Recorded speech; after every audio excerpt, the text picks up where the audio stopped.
پہلی قسط میں ہم نے دیکھا کہ کیسے لوئس دی 14 نے فرانس پر راج کیا اور کیسے فرانس کا شاہی خزانہ خالی ہوا۔ اب آگے لوئس دی 15 5 سال کی عمر میں بادشاہ تو بن گئے تھے، لیکن حکومت جن درباروں کے کنٹرول میں تھی وہ سمجھ چکے تھے کہ شاہی خزانے کی حالات بہت خراب ہے اور کچھ نہ کچھ تو کرنا پڑے گا۔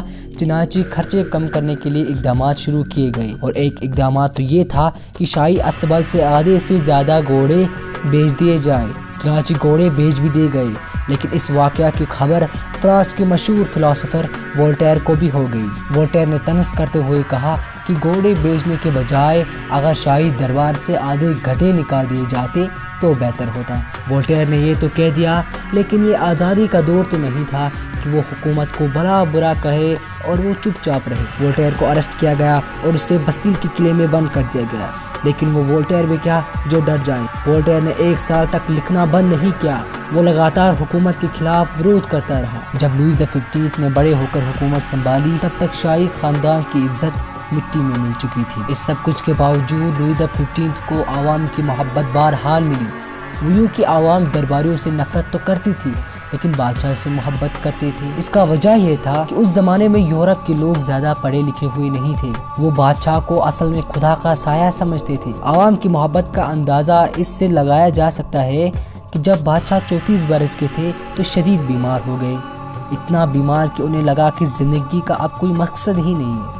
جب عوام کو پتہ چلا کہ ان کا بادشاہ بیمار ہے تو وہ روتے پیٹتے گلیوں میں نکل آئے اور سارے فرانس کے گرجا گھروں میں موم بتیاں جلائی گئی۔ اتنے محبت کے باوجود لوئس دی 15 ایک نکما حکمران ثابت ہوا۔ اس نے عوام کے لیے کوئی خاص کوشش نہیں، لیکن لوئس دی 15 اگر فضول خرچی ہی رہتا تو شاید عوام کی نفرت بے قابو رہتی، لیکن بادشاہ نے فرانس کی تاریخ کی ایک ایسی بڑی غلطی کر دی جو عوام کی نظر میں جرم بن گیا، اور یہ جرم کبھی معاف نہیں ہو سکتا تھا۔ ہوا یوں کہ فرانس اس زمانے تک یورپ کا سب سے بڑا شہر اور سب سے بڑا طاقت مانا جاتا تھا۔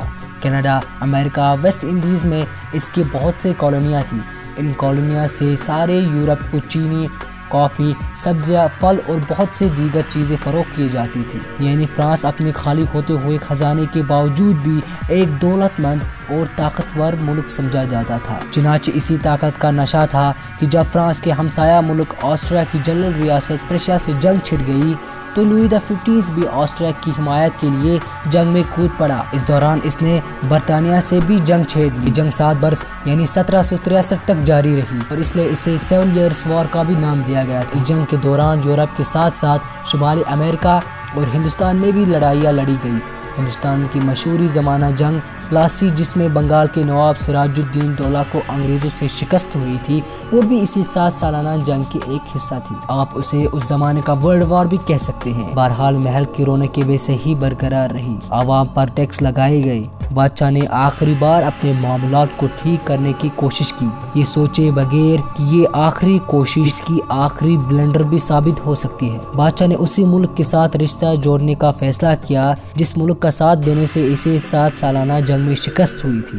یعنی اس نے اپنے پوتے کی شادی آسٹریا کی ملکہ میری ٹریسیا کی بیٹی میری اینٹونیٹ سے کرانے کا اعلان کر دیا۔ اس کا مقصد یہ تھا کہ جب اس کا پوتا بڑے ہو کر بادشاہت سنبھالے گا تو اسے آسٹریا سے ضرور مدد ملے گی، لیکن بادشاہ کا یہ اعلان عوام پر بجلی بن کر گرا۔ ان کے لیے یہ بات عجیب تھی کہ جس ملک کے ساتھ دینے سے اس کو 7 سالانہ جنگ میں شکست ہوئی تھی، اسی کی ایک شہزادی کل کو ان پر حکومت کرے گی۔ عوام مخالفت تو کر رہی تھی پر بادشاہ اپنی بات پر ڈٹا رہا۔ چنانچہ 16 میں 1770 کی رات کو لوئس کیپے اور میری اینٹونیٹ کی شادی کرا دی گئی، لیکن یورپ کے ہائی جنٹری لوگ دیکھ رہے تھے کہ لوئس کیپے میں وہ بات نہیں تھی جو ایک مضبوط بادشاہ میں ہونی چاہیے۔ وہ شرمیلا اور گھبرایا ہوا تھا، وہ بڑے فیصلے کی قابلیت نہیں رکھتا تھا، جبکہ اس کے مقابلے میری اینٹونیٹ میں ایک مضبوط ملکہ ہونے کا جذبہ تھا۔ لیکن جہاں لوئس دی 15 اپنے پوتے کی شادی کروا کے خطرے کے سامنے باندھ رہا تھا، وہیں ملک میں ایک اور تبدیلی آ رہی تھی۔ یورپ کی مشتعل ثانیہ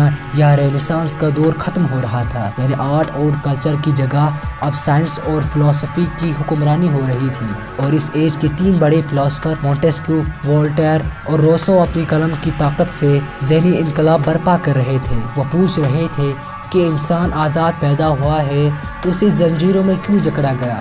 ایک بادشاہ کیسے لاکھوں لوگوں کی تقدیر کا فیصلہ کر سکتا ہے؟ عوام کو اپنے فیصلے خود کرنے کا اختیار کیوں نہیں ہے؟ یہ تینوں فلسفے ایک ہی زمانے میں فرانس میں ہی موجود تھے. ان کی ہر بات فرانسیسی عوام کے دل کی آواز تھی.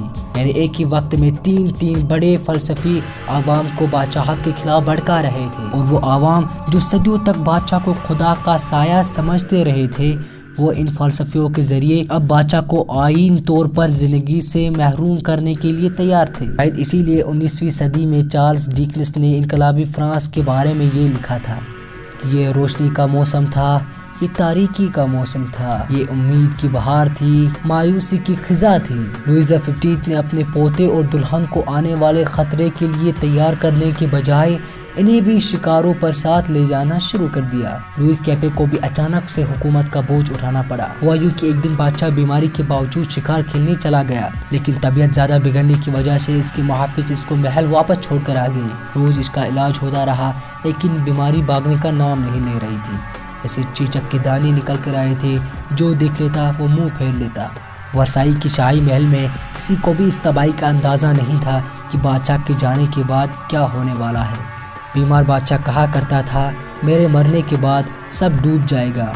پھر ایک دن چیچک نے بادشاہ کی جان لے لی. آپ کو کیا لگتا ہے دوستو، لوئی XV کے مرنے کے بعد کچھ بدل گیا ہوگا؟ لوئس کیپے بادشاہ کو ذہنی طور سے سنبھالنے کے لیے تیار ہیں؟ یہ سب کچھ جانیں گے ہم اگلی ویڈیو میں. تو ویڈیو کو ضرور دیکھیے گا اور چینل کو سبسکرائب بھی ضرور کر دیجیے گا. السلام علیکم.